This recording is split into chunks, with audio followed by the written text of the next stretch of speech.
Namo tassa bhagavato arahato samma sambuddhassa. Namo tassa bhagavato arahato samma sambuddhassa. Namo tassa bhagavato arahato samma sambuddhassa. Yāvaki vañcako ahang bhikkave ime panchupadana khande chatu-parivattang yatha bhutang nābbaññāsiṃ Nevatavahang bhikkave sadevake loke samarake sabbrahmake sassamana brahmaniya pajaya sadeva manussaya anuttarang samma sambodhiṃ abhisambuddhoti paccanyāsiṃ. Dear venerable brother, Dhamma friends, so we were discussing actually one sutta which is called Upadana Parivatta Sutta, available in the Khanda Samyukta. Actually we started that as a new series during the last month. So when I was keeping the title, that particular phrase, so probably to your mind there could be a certain thought might occurred related to this Buddha's statement. Nevatavaham bhikkave sadevake loke samarake sabbrahmake sassamana brahmaniya pajaya sadeva manussaya anuttarang samma sambodhiṃ abhisambuddhoti paccanyāsiṃ. So some similar statement is there in the Dhammacakkappavattana Sutta also. So if you can remember. So this is a kind of a lion's roar that Buddha is making. So after he attained the Samma Sambuddha, the supreme enlightenment, so he is so confident. So then only he is confirming, yes, I have attained. So before that he didn't start talking or didn't start teaching and didn't declare him as the Samma Sambuddha. And at that time actually if you refer Dhammacakkappavattana Sutta, so there actually Buddha particularly refers the Four Noble Truths. And there also the comprehensively he has understood. You know the First Noble Truth in its three forms. So that means as a kind of a theory, as a statement, what we call as the Satchajnana, and then kind of a Patipada, a kind of a practical practice that one has to get involved with, and then ultimately the ultimate realization. So likewise to each Satcha, so Buddha has such kind of a presentation. So there's a theoretical part, pariyatti, then there's a patipada, the implementation of that, the practice, and then the realization, that is the result. So similarly the dukkha samudaya, similarly dukkha nirodha, and then the dukkha nirodha gamini patipada, the magga satcha.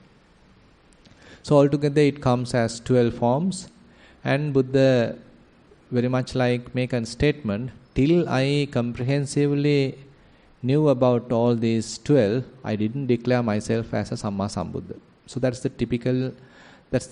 theme in that sense, what Buddha mentioned in the Dhammacakkappavattana Sutta. So in this Sutta also some similarities there. So here also Buddha makes that kind of a declaration. So but this is related to something else. So we sometimes think, okay, so Buddha might have done such a lion's roar only in the Dhammacakkappavattana Sutta, since that is his first sermon. But there are several other suttas we can come across where he mentioned categorically, okay, I have thoroughly understood these areas, then only I am declaring myself as a Samma Sambuddha. So one instance is this one, which is the Upadana Parivatta Sutta, where Buddha mentioned that he has seen comprehensively about the 5 clinging aggregates. So each clinging aggregate, now he is coming up with more information. So what are the clinging aggregates? So you know that our whole experience and so-called person, what are the different kinds of experiences that he may go through, so all are included within these 5 aggregates. It is not something outside. It is within us. So each one of us, whatever the experience that we go through, we can say, okay, I can categorize them into 5 aggregates. And the point is that we again and again cling to these five aggregates. So that is where the problem is. If these aggregates simply operates as a result of their causes and conditions, there won't be a big issue. But unfortunately, because of various other causes, so we again and again cling to these aggregates. So they become clinging aggregates, Upadana Khanda. So as you all know, there are five clinging aggregates. Rupa Upadana Khanda, the form aggregate or form clinging aggregate. Then the Vedana Upadana Khanda, the clinging aggregate of feelings. Then Sanya Upadana Khanda, the clinging aggregate of perceptions.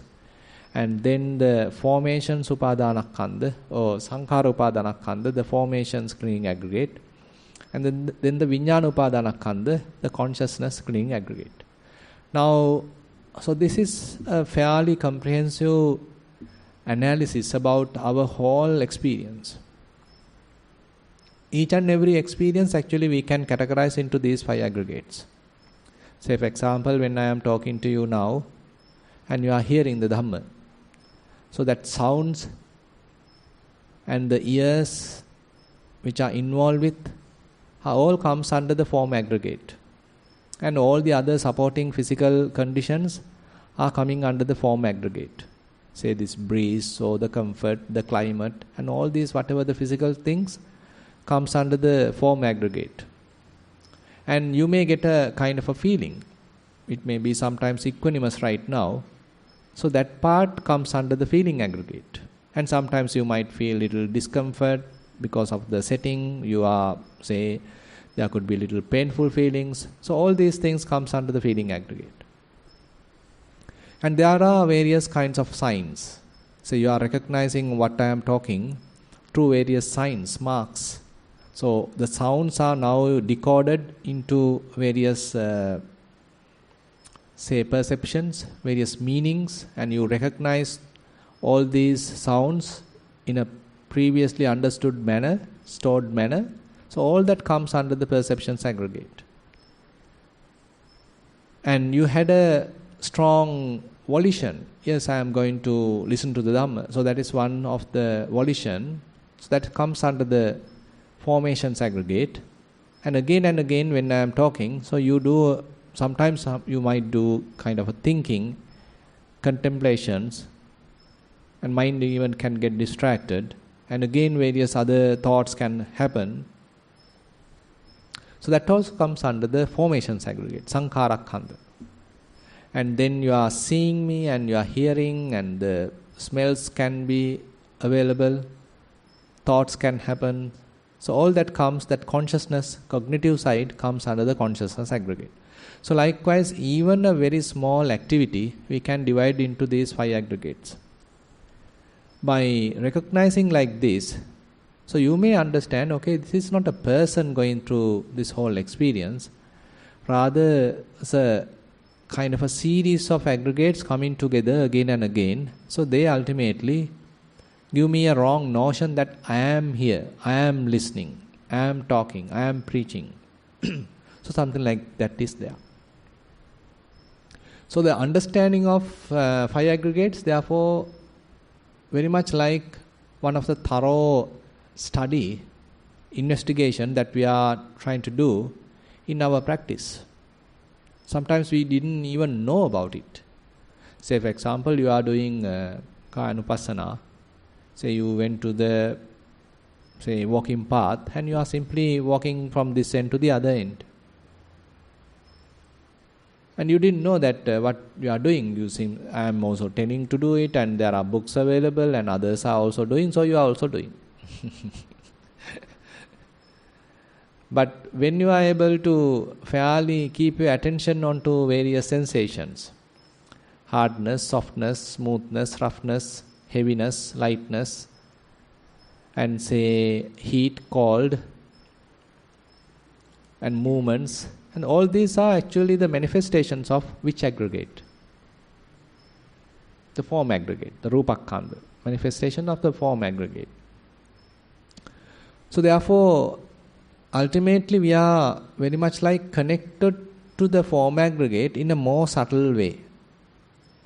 So at the beginning we understood, okay, I am the one walking, I am at Kalalgoda, right now I am walking. But later, all that conventional stuff are discarded and you simply plunge into a very primordial kind of understanding, which is not that colored by other secondary level information. So you don't need to think in order to recognize these details, isn't it? So when you are touching the foot, say your foot is touching the ground, so you may get a gross sensation and you directly feel it.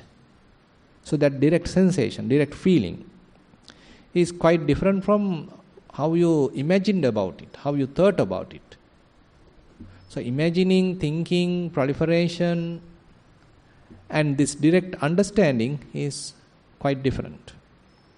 So throughout Satipatthana, so this direct understanding or direct experience has given a thorough prominence.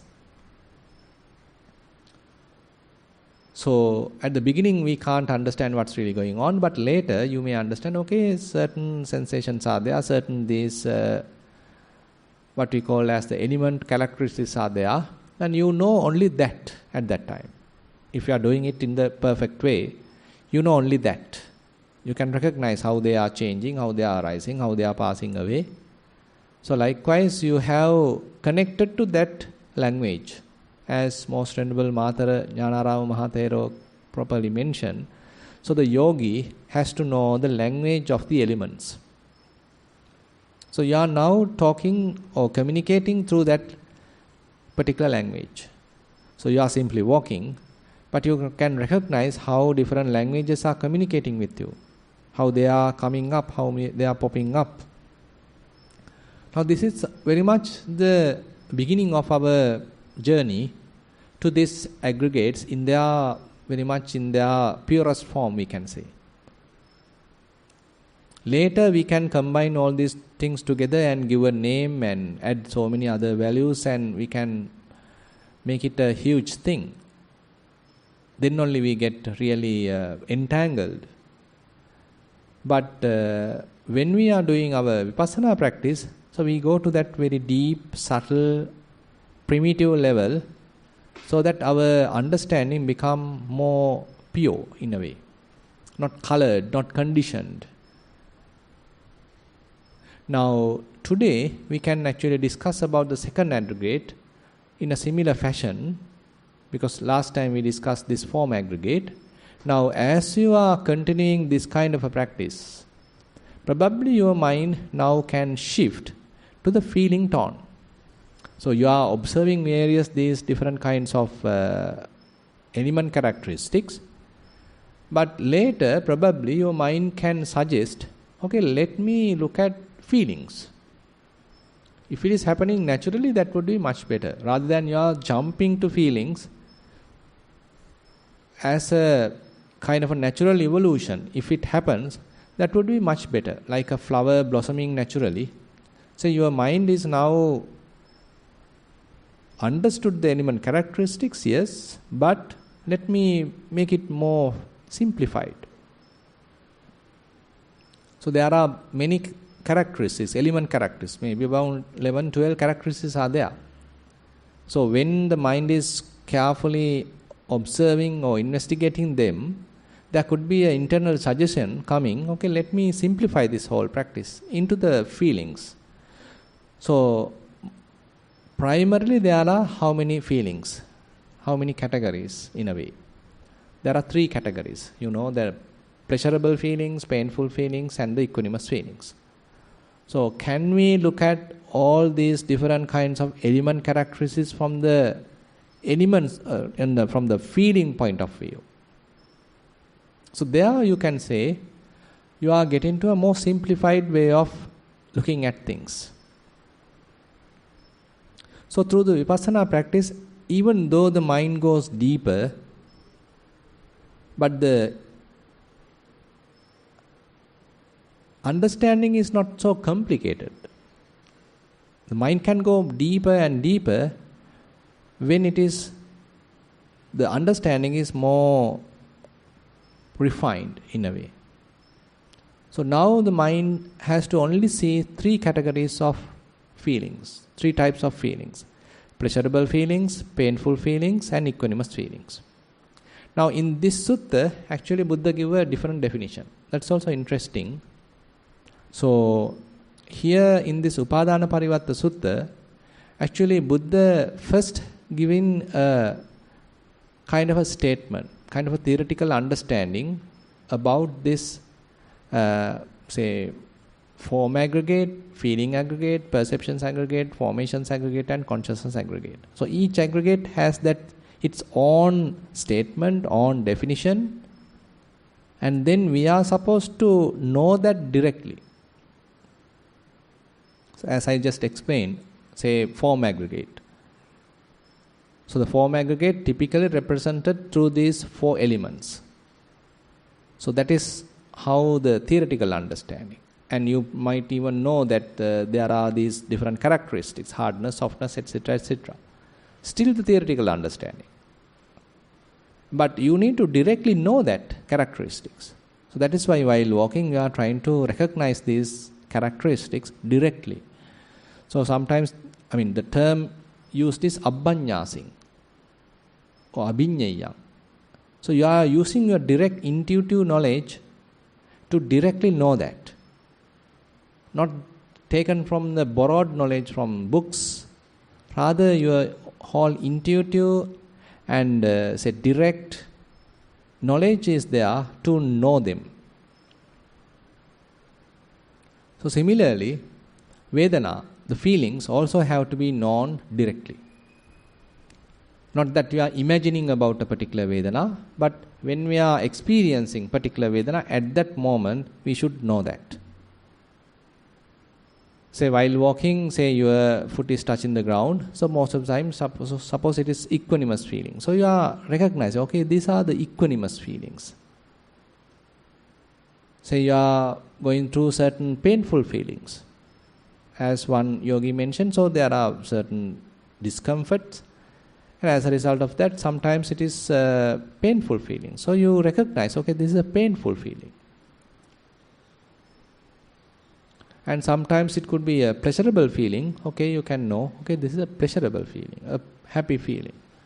So likewise, at that moment, directly getting in touch with that particular feeling is quite necessary. Now we are looking at the feeling aggregate, not the form aggregate, but the feeling aggregate. Now the feeling has become more prominent. It is not that I jumped to that, but rather mind selected that or preferred that. So it has become more prominent. So time to time, which aggregate coming or becoming prominent is very unpredictable in a way. So that's why, we can't say to which aggregate I am often getting attached, because we don't know to which aggregate again and again, which aggregate going to become most prominent. So I may have my internal traits to attach to a particular aggregate, that's a different story. But when a particular aggregate become most prominent, so we automatically can get attached to that. So automatically if mind has selected or preferred feeling, so and investigating that, well and good, so we can continue that practice. Now we are into the feeling aggregate. Now in this particular sutta, so Buddha gives the definition of feelings aggregate with respect to the ayatanas, with respect to the, the faculties. So there, I directly know feelings. So that is the statement with respect to the feelings, the first statement, first phase we can say. So you should directly know feelings. So what are the feelings? Katamacha bhikkhave vedana. Chaima bhikkhave vedana kaya. Now Buddha say, okay, there are amongst 6 categories of feelings are there. And there he give a different perspective. Chakku sampassaja vedana, sota sampassaja vedana, Gahana sampassaja vedana, Jivha sampassaja vedana, Kaya sampassaja vedana, Mano sampassaja vedana. Now with respect to these ayatanas, bases, sense bases, he has given a a different meaning, different definition. So when our eye get contact with the another, say, sight, and then the consciousness happen, actually eye consciousness, and then the contact conditions the feeling. So that feeling happens now. When ear comes along with the sounds, then the ear consciousness happen. Things altogether we call as the contact conditions the feeling. That is the ear related, we can say, feeling. There is a contact connected to the ear. As a result of that contact, a feeling happens. Similarly the nose, similarly the tongue, similarly the body, similarly the mind. Now, so if we are carefully looking at these sense bases, again and again various feelings are triggered at these different sense bases. So this is another way of looking at it. So far what we discussed is not much related to the sense bases, but in general, whatever the kind of feelings, okay, I am looking at them using the three categories. Either happy feelings or pleasurable feelings or painful feelings or equanimous feelings. I didn't much bother about the sense base. But if you like, you can do that as well. So in this sutta, Buddha gives us such a definition. So to each sense base, so there are it related feelings. And on the other hand, now there are other areas that we can actually discuss in this topic. So that is, one side is that what happens when we are not mindful about, when we are going through various different kinds of feelings. Say if we are not that mindful, assume that we are going through a pleasurable feeling. Say you got a very beautiful or rather very delicious food and you are being attracted to that, you feel quite happy about that. And it is quite tasty. So as a result of that, you are being attracted to that and you are enjoying that, and you even wish that to have on next day. And you are recognizing, okay, from which hotel this buffet being ordered. So whatever it is, I mean, it can arouse feelings, the happy, pleasurable feelings, and you are now interested of entertaining that in the future as well. So the desires are arising. And it promotes the lust in a way. It promotes the desire, it promotes the craving. Vedana paccaya tanha. So that's another interesting area. How, when we are going through a pleasurable feeling, how that conditions the craving in our mind. So that is what we need to look at that moment. So the Patissamuppada, that conditioned relationship, is not that available in the book, but we have to look at in the mind when it is happening. So you are, as I mentioned, when you are experiencing that kind of a delicious food, so am I getting a desire for this food? Is this pleasurable feeling conditions desire? Say you are listening to a beautiful music. Now you feel quite happy. As a result of that, is there further desire to listen to further music? So you want to switch to another channel and listen to a further music, another beautiful song. So you are having some pleasant experience, maybe tangible experience, and it promotes a pleasurable feeling. So are you geared to get more? Crave for more? So this feeling conditions craving is one interesting junction or link that we can recognize how this Patissamuppada, Idappaccheta, is operating within us. So sometimes we find, okay, Patissamuppada is quite deep, very difficult to understand, it appear like complicated. But some points are there, we can recognize its main principle. So that principle is the most important thing. Like Vedana paccaya tanha. Or on the other hand, passa pacca vedana. The contact conditions feeling. So here also definition has that contact part. So when eye contact is there, the eye related feeling. When ear contact is there, ear related feelings. When nose contact is there, nose related feelings. When tongue contact is there, tongue related feelings. When body contact is there, body related feelings. When mind contact is there, mind related feelings. So likewise, contact conditions feeling. And on the other hand, assume that you are walking. I'm just giving a very raw, rough kind of an example. Say when your foot is not yet touching the ground, you may have a very subtle feeling. But once it is touching the ground in a more gross manner, you get a more intense feeling. So that means depending on the intensity of the contact, you get that type of feeling. So this is a very interesting statement made by nuns to Venerable Nandaka. So when Venerable Nandaka, one of the Arahants, so he visited to admonish nuns.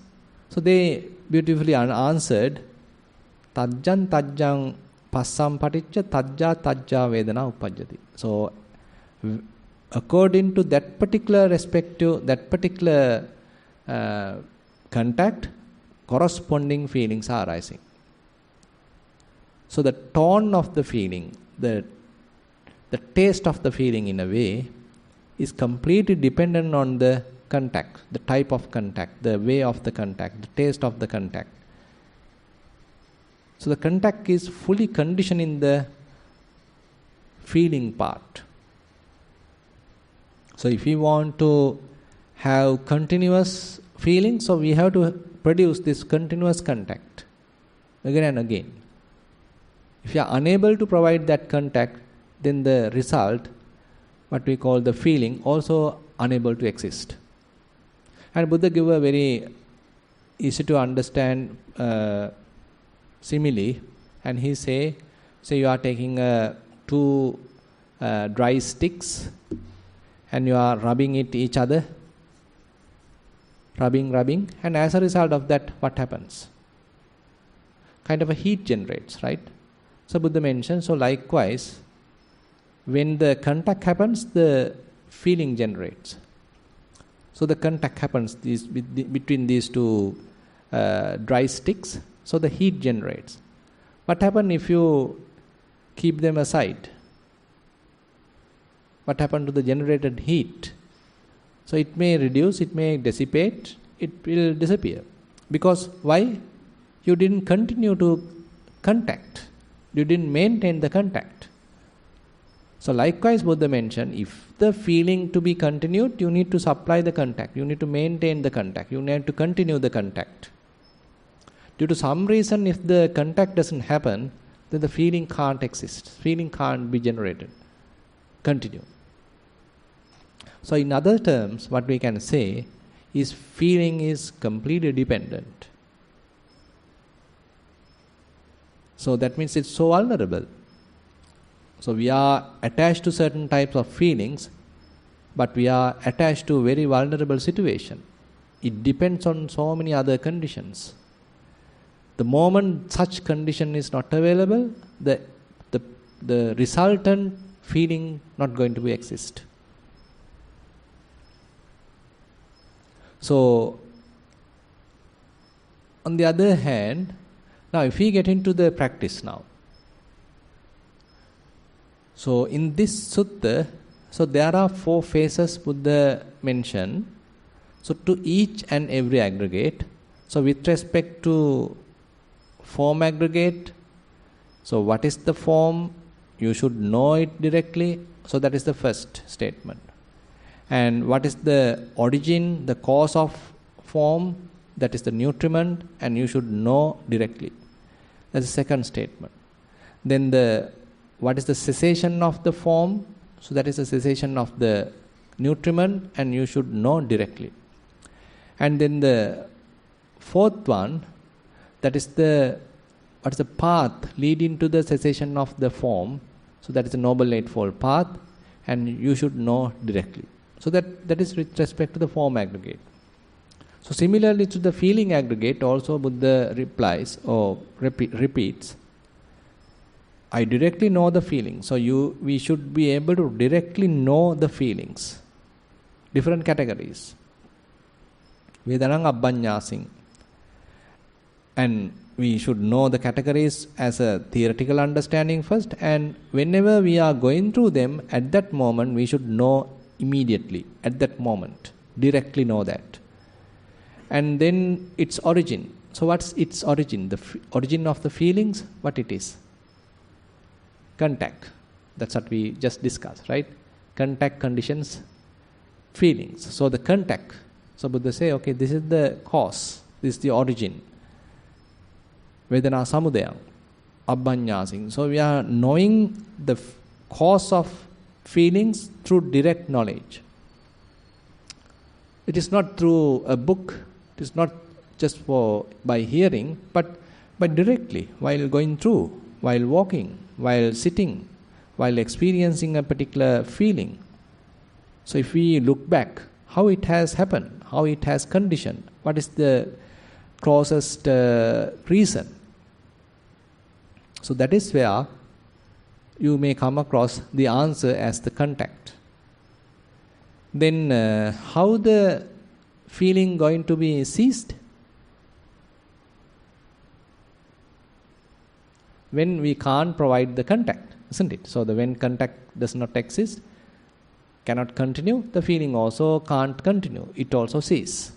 So that also has a direct knowledge, understanding. Then directly know the way leading to its cessation, the path leading to its cessation. So that is, what is the path? The Noble Eightfold Path. So that is also Buddha mentioned, okay, you should directly know. Vedana Nirodha Gamini Patipadang Abhanyasing. So the understanding about that Noble Eightfold Path.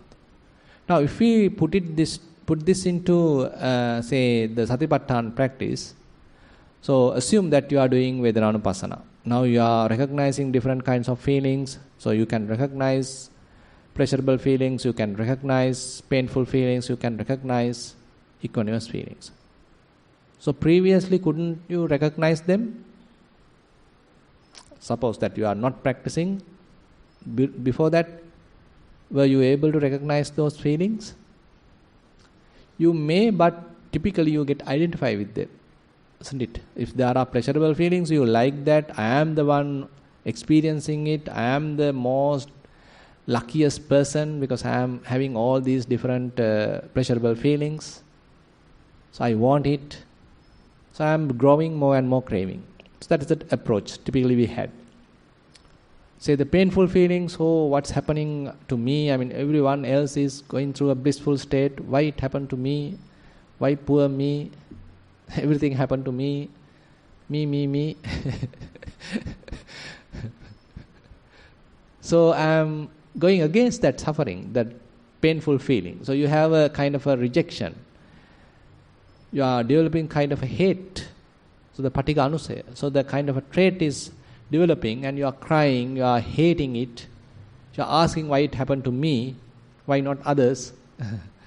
So likewise, so that is the approach we had with respect to the painful feelings. On the other hand, the equanimous feelings, like now, so most of you are sleeping. Quite ignorant about the equanimous feelings, because it is not giving much excitement. So you feel like boring, isn't it? Boring. So feeling like drowsy and bored.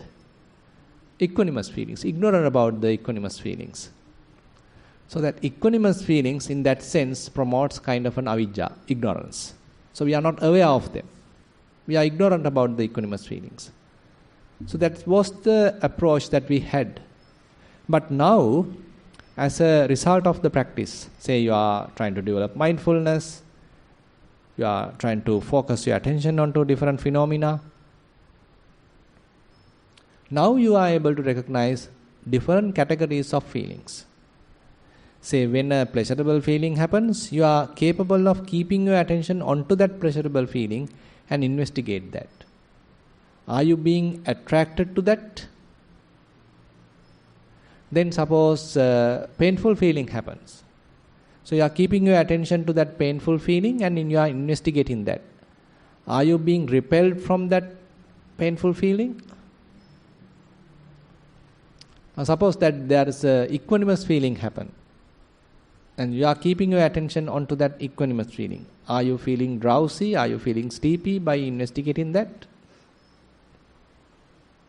Or are you capable of doing it in a kind of a vigilant way? You are maintaining kind of a distance and you are capable of doing a detached observation. Either it may be pleasurable feeling, either it may be painful feeling, or it may be equanimous feeling. So you have that capacity now. So you are not being attracted to the pleasurable feelings. You are not promoting that. You are not asking that. You are not desiring that, craving for that. Rather, you are looking at it objectively. So this is a pleasurable feeling. Say you are going through painful feelings. You are not being sort of repelled from that. You are not hating that. You are not asking pleasurable feeling instead of this painful feeling. You are not cursing someone. Rather, this is a painful feeling. So you can see how the kind of an attitude change, how the way that the perspective has changed. So this kind of a unbiased observation. So this is very, very crucial. Say you are going through equanimous feeling, so you are not ignorant about it, you are very well aware.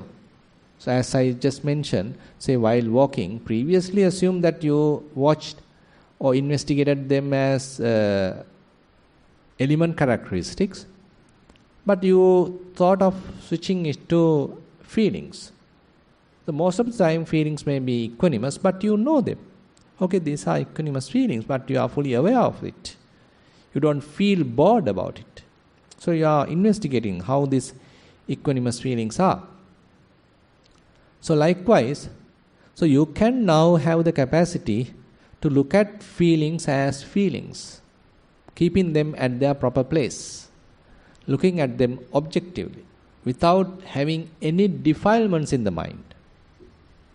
Sukhang vedanang vediyamano, sukhang vedanang vedeti, dukkhaṃ vedanang vediyamano, dukkhaṃ vedanang vediyati, adukkama sukhang vedanang vediyamano, adukkama sukhang vediyati. So you are keeping them as it is. You are not adding to them. You are not desiring them.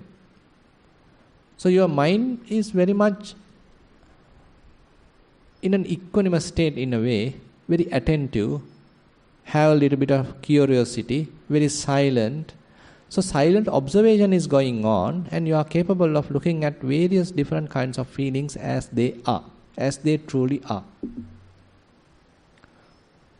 So this is the first stage in a way. We can say you have properly now established your attention, established mindfulness, and you are now quite capable of getting to the second stage.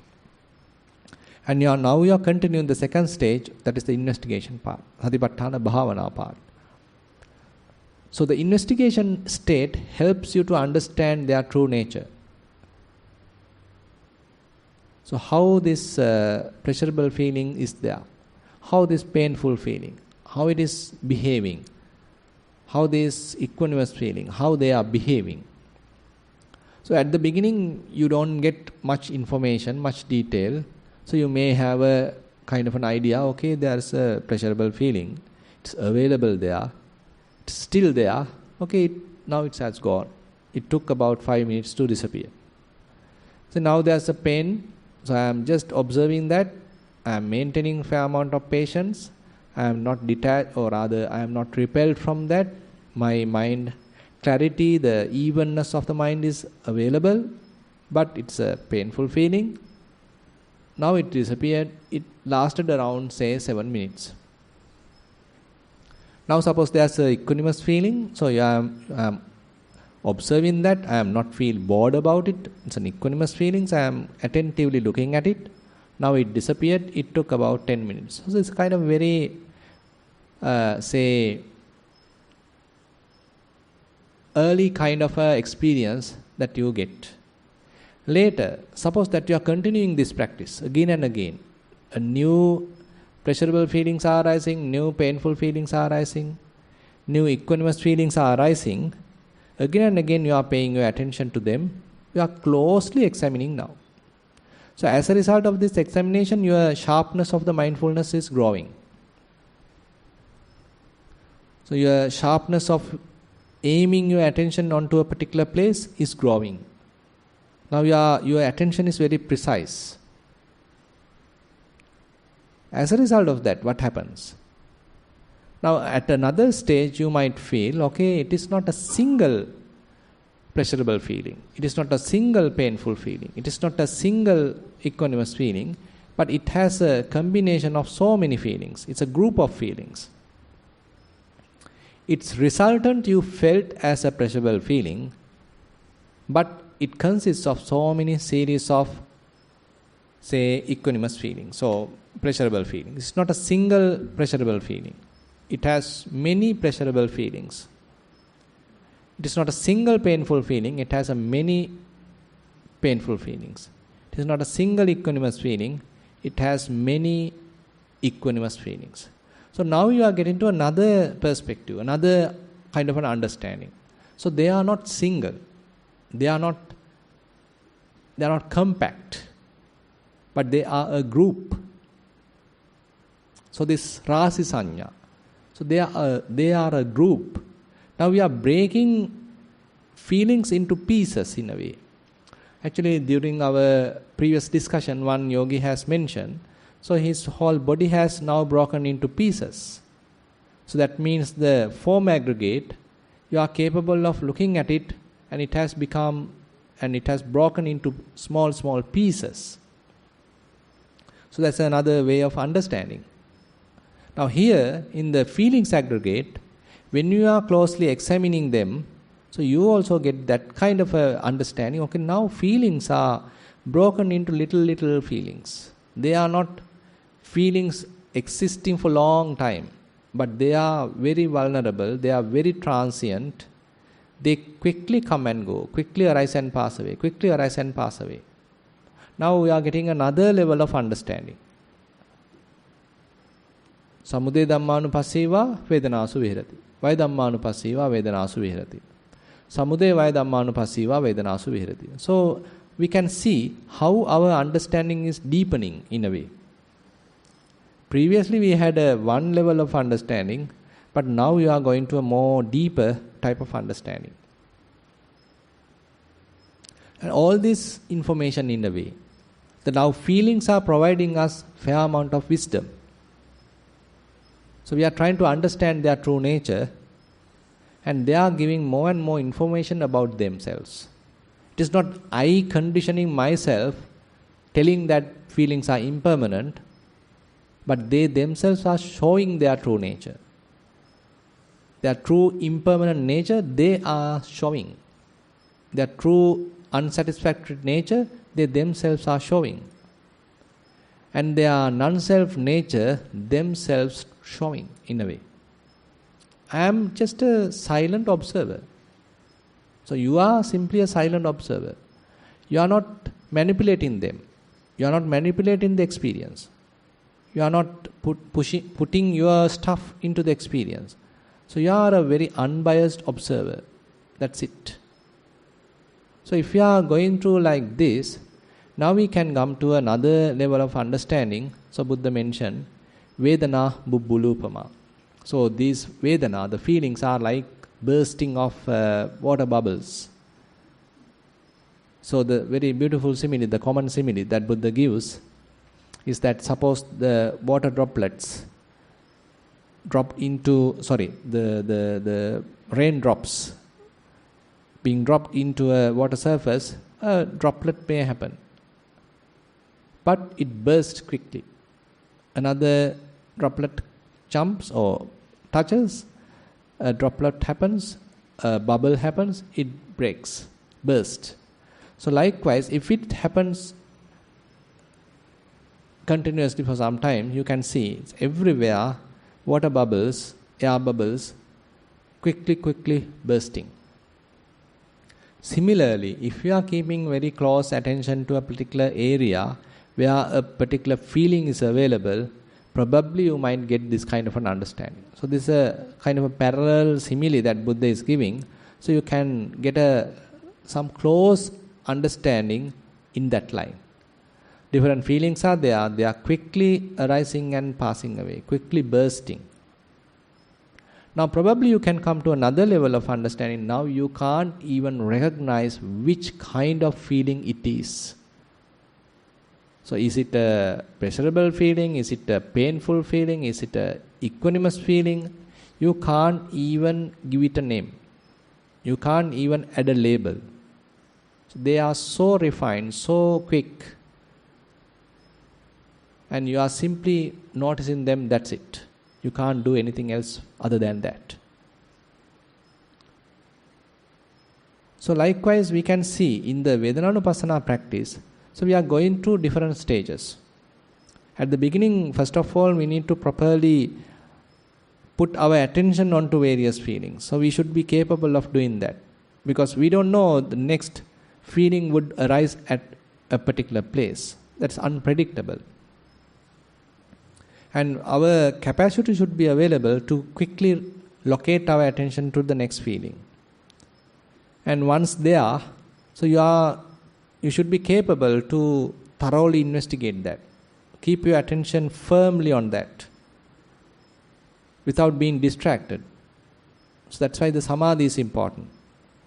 Say various feelings are there, but if your mind gets wandering or wavering, then you can't observe it carefully. But when feeling is there, you have to locate your attention quickly to that. And now you are carefully observing that for a considerable period of time. Because it may take some time to evolve. So you have to keep your attention in a more consistent manner in order to thoroughly understand the nature of this particular feeling. So we need samadhi for that.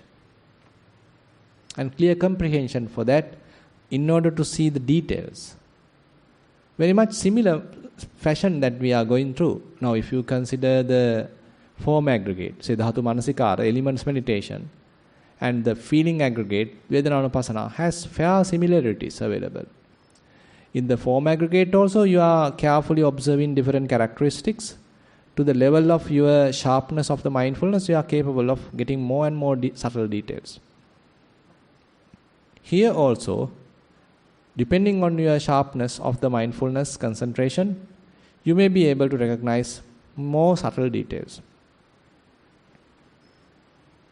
So, and actually there are another interesting area that we can think of. Now, sometimes you might feel when you are going through your practice, there may be some pleasant experiences. Say through your meditation, say your mind get fairly concentrated, no defilements or no hindrances, mind is fairly calm, quiet, tranquil, kind of a blissful experience. Is it possible to attach to this? That also possible. But one interesting point is there. So Buddha mentioned, even if you are a little attached to that, so there is no raga anusaya being produced. So there is no kind of a lustful trait being developed, but it is because this is a kind of a bliss or experience that you are going through as a result of relinquishment. So you have relinquished the what you call the sense desire. You have relinquished the hate, ill will. You have relinquished the sloth and torpor. Mind has become fairly calm, relaxed, and no doubt. So this is a kind of what we call as an unworldly kind of pleasure. Niramisa piti. So if we have such kind of a unworldly kind of piti, which is not dependent on the sense faculties, It is not kind of a pleasure that we are gaining by looking at something through our eyes, isn't it? It is not kind of a beautiful sight that we are looking at through our sight and then we get entangled, then we get elated. That is not the pleasure that we are talking here.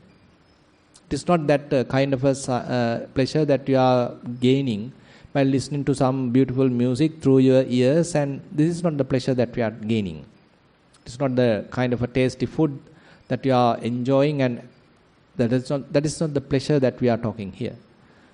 So quite devoid from that five sensual pleasures, still this pleasure is available.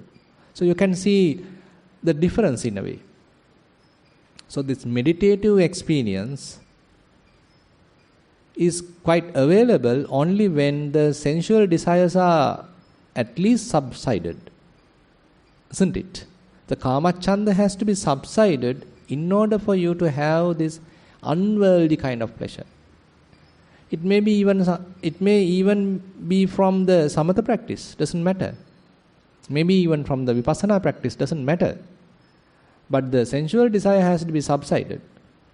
Then only you may probably experience this kind of a niramisapiti, unworldly kind of happiness. So therefore Buddha mentioned that the possibility of generating craving, a kind of a typical craving, sensual desire, is impossible. Raganusaya is not available at that level. And on the other hand, there are other types of little frustrations happen in the meditation. Say you want to become an arahant.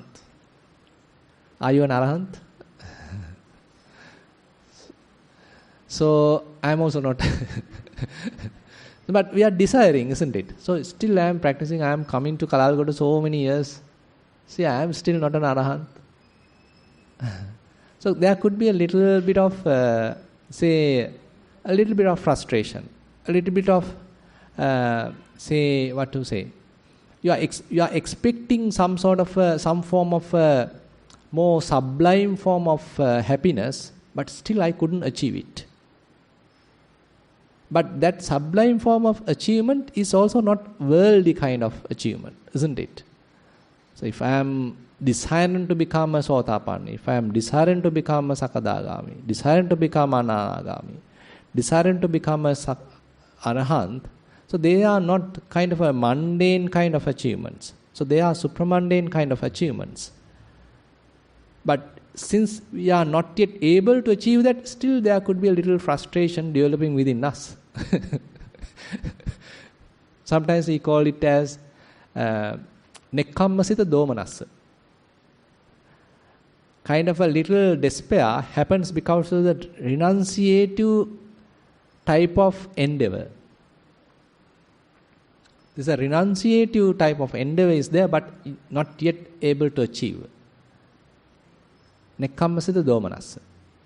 And Buddha say, even though you have that, there is no hate involved there, no ill will involved there. So therefore, patigha anusaya is not involved there.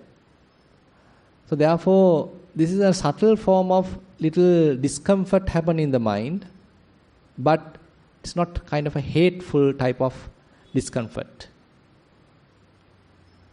And on the other hand, there's another interesting part. Suppose that you are going through a kind of a experience through your meditation. You are quite, assume that you are, if in terms of the fourth jhana, so you can go through a completely equanimous kind of an experience. Fully equanimous. And that experience, even though you are continuing, it is not involved any kind of an ignorance.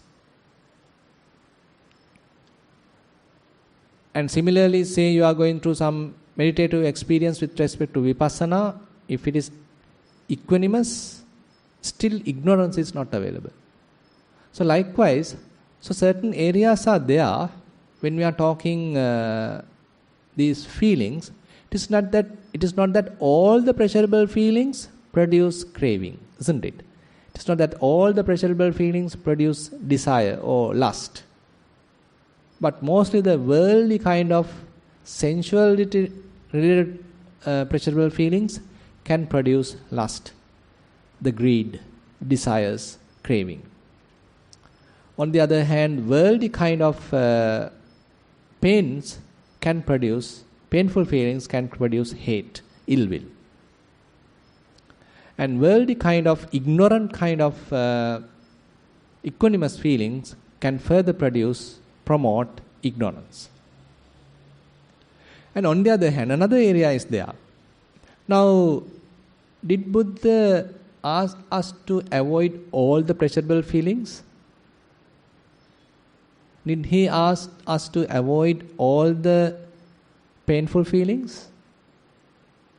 Did he ask us to enjoy all the pleasurable feelings? So now you said that he didn't ask us to avoid all the pleasurable feelings. So did he ask us to enjoy all the pleasurable feelings? So therefore, Buddha mentioned, so there are pleasurable feelings, they are suitable to associate. There are pleasurable feelings, they are not suitable to associate. Similarly, there are painful feelings suitable to associate. There are painful feelings not suitable to associate. Similarly, there are equanimous feelings not suitable to associate. There are equanimous feelings suitable to associate. So we have to look at the suitability also. So if you refer what you call the Sakkapanya Sutta, so this is the theme of that sutta. So to the god Sakka, so Buddha mentioned, so there are different kinds of feelings. Certain pleasurable feelings are worthy of associating, but certain other pleasurable feelings are not worthy of associating. There are certain categories, certain types of painful feelings, they are worthy of associating. They are beneficial to associate. And there are other painful feelings, they are not beneficial to associate. Similarly, there are equanimous feelings, they are beneficial to associate, and there are some other equanimous feelings, they are not suitable to associate. So what determines the suitability or unsuitability?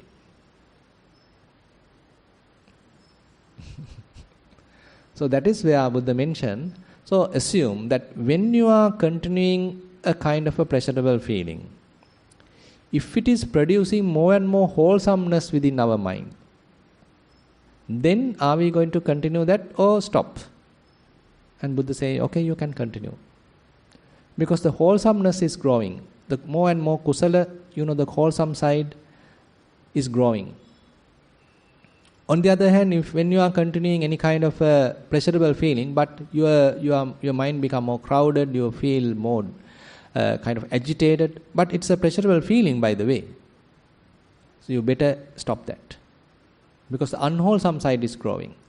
Even though the pleasure is there, but the unwholesome thoughts are fairly involved. So your mind starts burning. But pleasure is there. Better avoid. And on the other hand, there are painful feelings that you are bearing it, thinking the future benefits. Like now, it's boring, but I'm just hearing. I'm just bearing this pain because only a few minutes available. It's just a Dhamma sermon. I have to maintain my posture. So thinking the future benefits, okay, I'm being patient. Say while meditating, for example, definitely you may go through some painful feelings, but okay, I have to be a little patient. Because you see the future good results. So I have to go through this training. Even though certain bodily pains are there, aches are there, I should not disrupt the practice. I need to continue the practice. So likewise in our life, so there are situations that we have to bear the pain, knowing the benefits. So therefore Buddha mentioned, so we should associate that kind of even painful feelings. So we can't gain all the benefits merely by going through the pleasurable feelings. There are situations we have to bear, we have to be patient with the painful feelings, knowing the future good results, knowing the future benefits. And on the other hand, there are situations that you are going through really painful feelings and it produces a lot of unwholesome thoughts, unwholesome kind of mentality within your mind, and Buddha say, avoid it. And similarly, there are equanimous feelings which can produce beneficial results, wholesome results, and we can continue. If not, we have to discard. So likewise, when we are considering this topic of feelings, it's a fairly broader topic. And the way we look at it, how we are managing it, how we are dealing with it, actually helps to develop our practice. And we'll see what are the other things that we can discuss with respect to this sutta in tomorrow when we are talking the next part of this feeling aggregate. And with that, I'd like to conclude today's Dhamma sermon.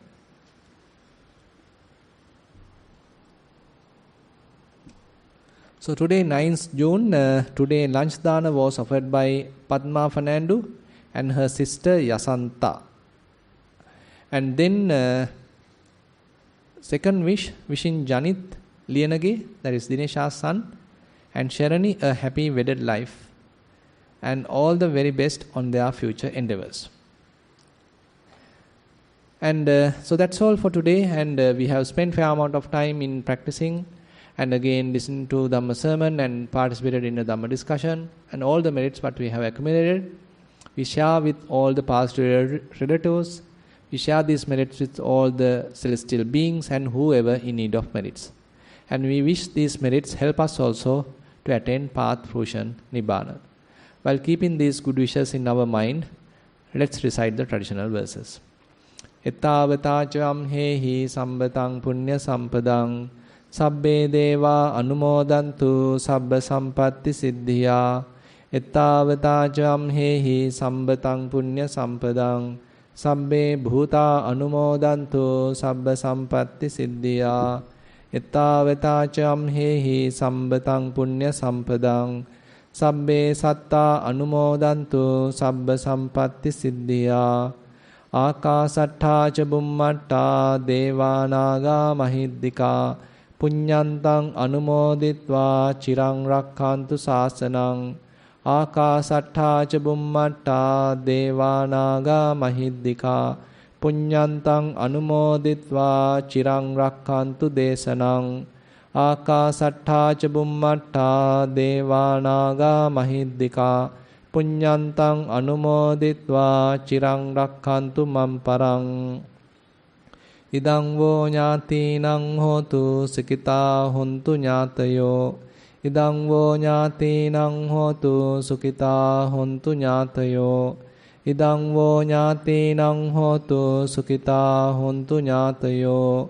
Imina punya kammena māme bāla samāgamo satang samāgamo hotu yāva nibbāna pattiyā.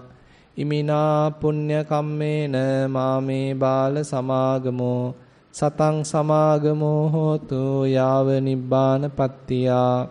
Imina punya kammena māme bāla samāgamo satang samāgamo hotu yāva nibbāna pattiyā.